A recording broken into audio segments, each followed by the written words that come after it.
Good morning, good afternoon, good evening, across the country, around the world. Welcome back to Planet Coaster and WestCOT, another Disney park that kind of never was. We're going to jump in just a moment on the time lapse and start building the first ride. It's going to be in a ginormous show building. There we go. There's a time lapse starting up.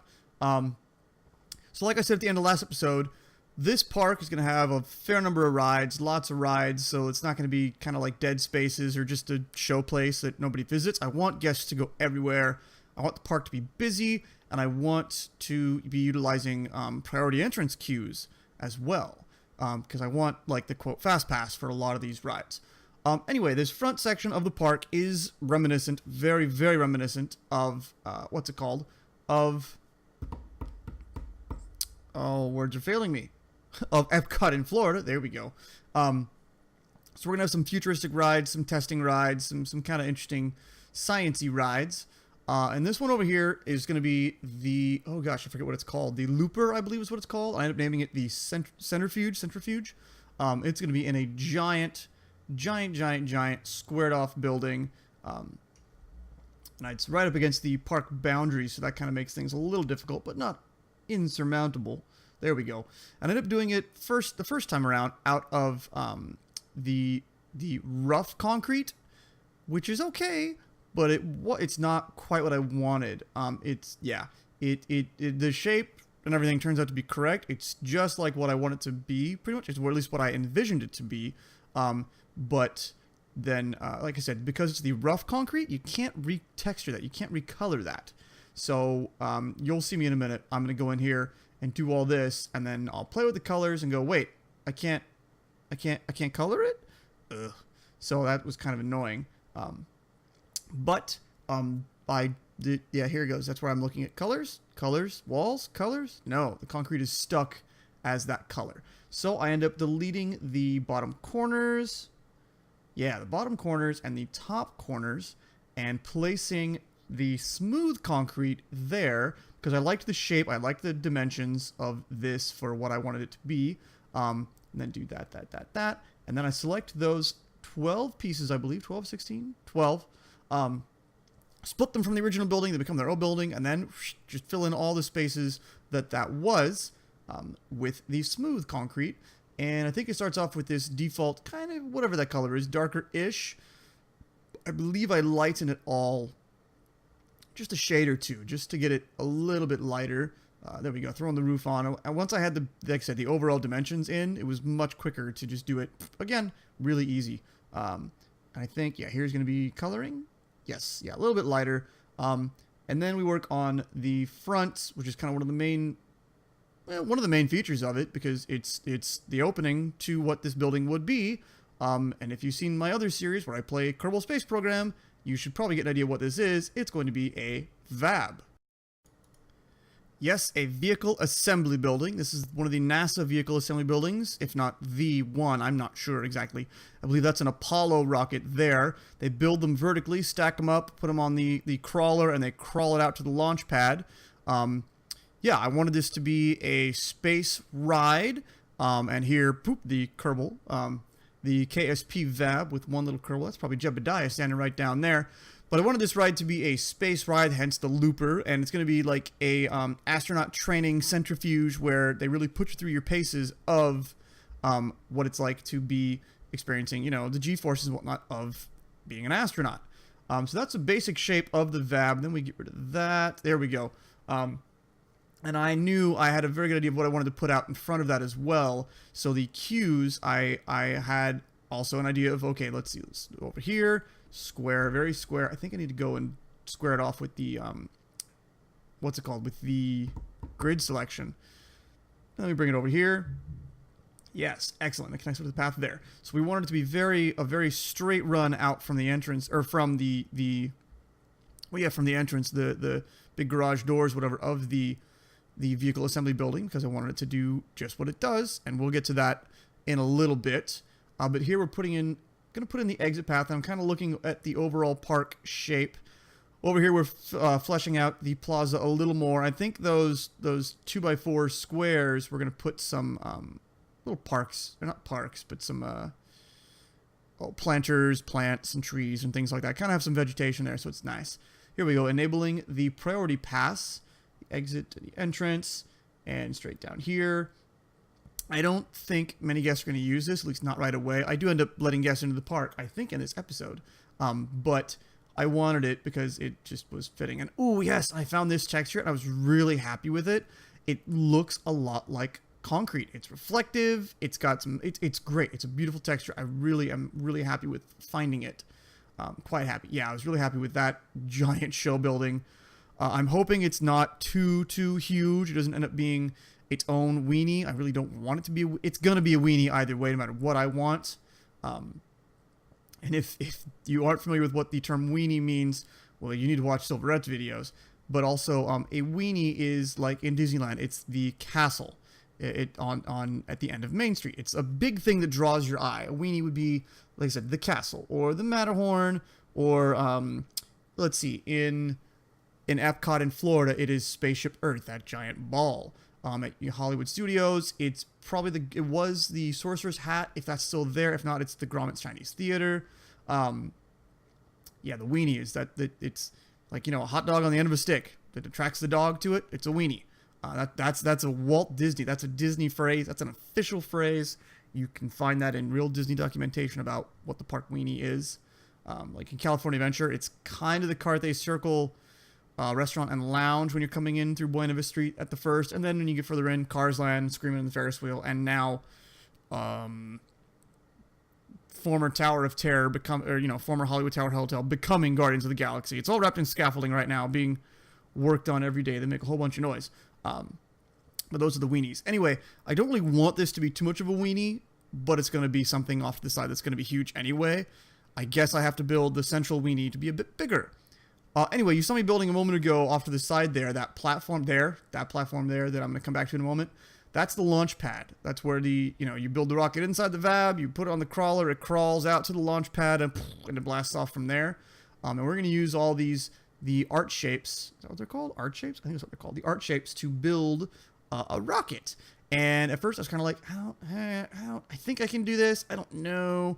I was trying to build it over here, thinking, let me build it off to the side and then move it all.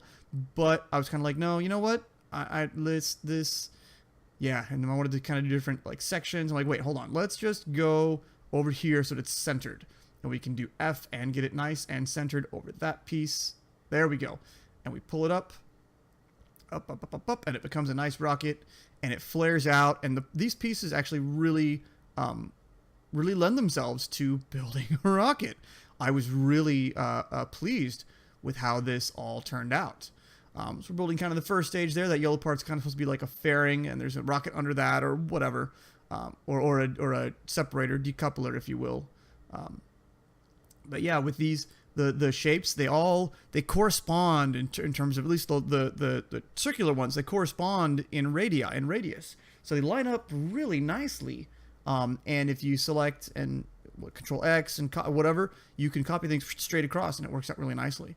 So we're at the bottom, putting on a rocket nozzle. I was going to put a series of rocket nozzles, but I was like, that's going to be a pain to do that. So I don't. We end up just expanding it. There we go, making it bigger. And I was like, all right, this is cool. This is all right. It's kind of floating there, but it's all right. I think I make that, a nice deep blue. And I work on this again. No, I don't work on this again yet. But I think when I go back and start recording or start playing through for episode 4, because I've already played through for this episode 2 and episode 3. But I think I'm going to do a few tweaks to it, to the rocket. But then we're mounting the SRBs on this side there. I think it looks really, really good. And here, oh yes, here I love these effects. I was like, dry ice, steam, vent, what do I do? No, I was like, smoke. Oh, smoke is good. Smoke dissipates. And I just tucked it in just a wee bit, just inside. Oh, I paused for a long time here staring at this. There we go. I tuck it in just inside, and I'm like, all right, that's not bad. And then I put this one up here, and I'm like, oh, that looks better when it's further in because of the way the the smoke dissipates. So here when I do it, camera was weird. Here when I do it, I stick it in and stick it up quite a bit higher to show the steam or the smoke dissipating. Well, not a whole lot higher, but higher. and then this one here for the big one, and so that when you're underneath, you really feel like you're underneath something that might explode. And that was cool. I was really happy with that, except for the fact that the rocket was just kind of floating there. So I had to figure out what else to do. Oh yeah, I wanted to try to use some sort of dry ice on the sides. Like, you know how it's always got the coolant on the side that's like the flakes that are coming off and whatever.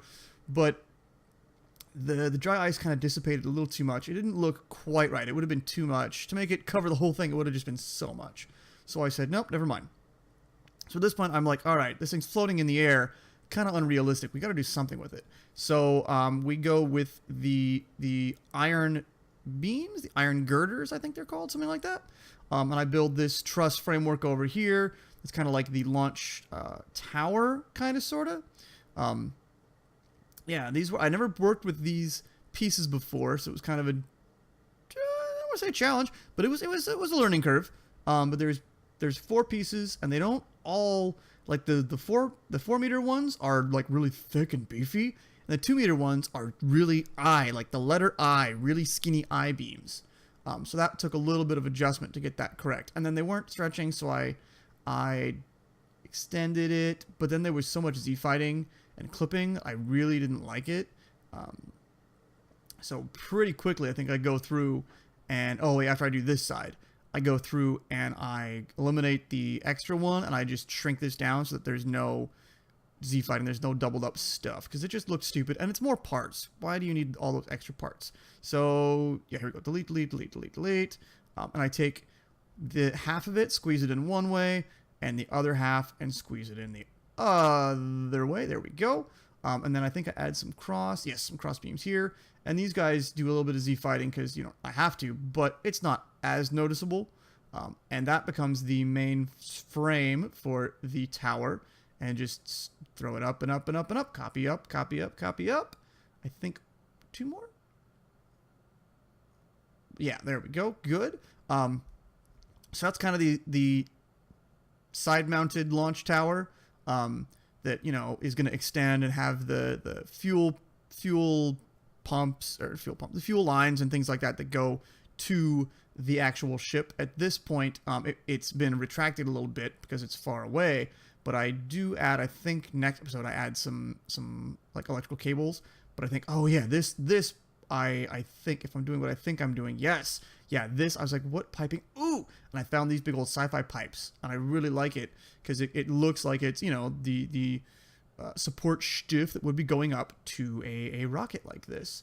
I put that up there, and it doesn't line up correctly, because I didn't fuss with it too much, but it's up so high, who's going to see it besides right now?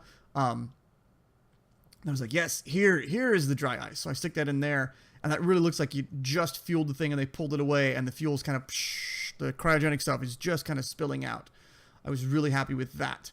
But I came to the realization, wait, damn it, it's still floating. It's still just floating off the pad. That makes no sense. It's got to be a little bit realistic. I know not everything can be super realistic, but I play enough Kerbal, and I'm just into rocket stuff enough that I want it to be kind of realistic. So we build some little launch clamps off to the side here. And I, at first, kind of like, I don't know. I was trying to do research, like, what does SpaceX do? What does this place do?